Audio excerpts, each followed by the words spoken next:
Nearby the examination site, there's an area reserved for parents who are waiting for students. Hot water and raincoat are served. Zachary Yip, TVB News, Beijing.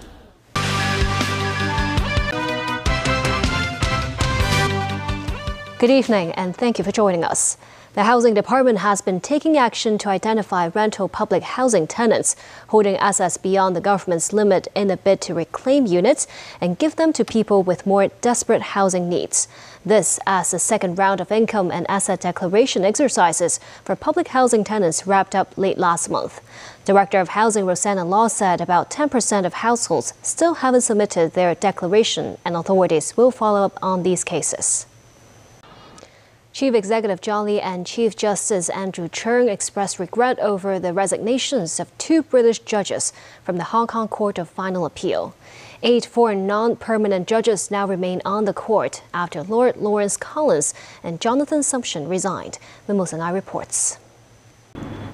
2 men and a woman were arrested last night at Hong Kong Stadium on suspicion of insulting the national anthem ahead of a football match.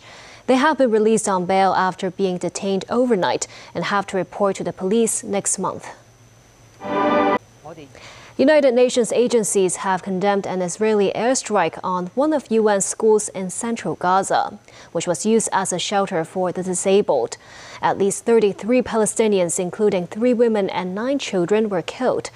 Israel's military, the IDF, said it was a precision strike that took out fighters from Palestinian groups Hamas and Islamic Jihad. Naswi Karim has more. And still ahead. Welcome back. In France, world leaders joined an international ceremony to commemorate the 80th anniversary of D-Day on Thursday, the day that turned the tide of World War II, paving the way for the eventual defeat of Nazi Germany. Tracy Furness reports. The U.S. has been hit by more tornadoes causing injuries and widespread destruction. But that's not the only extreme weather condition. Much of California is baking with dangerously high temperatures that could bring health risks.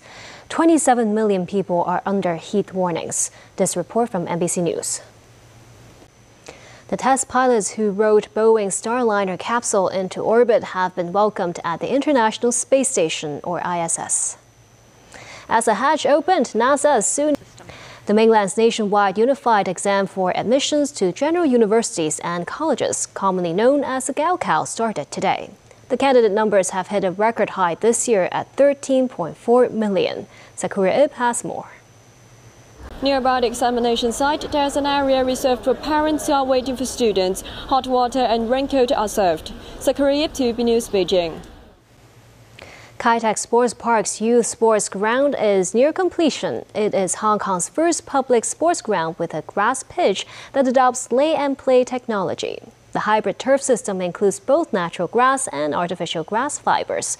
Danny Zhou reports. To more sports, England manager Gareth Southgate has named his final 26-man squad for this month's European Championship in Germany. The 2 big names to miss out were Manchester United's Harry Maguire and Manchester City's Jack Grealish. And that's the news. Thank you for watching.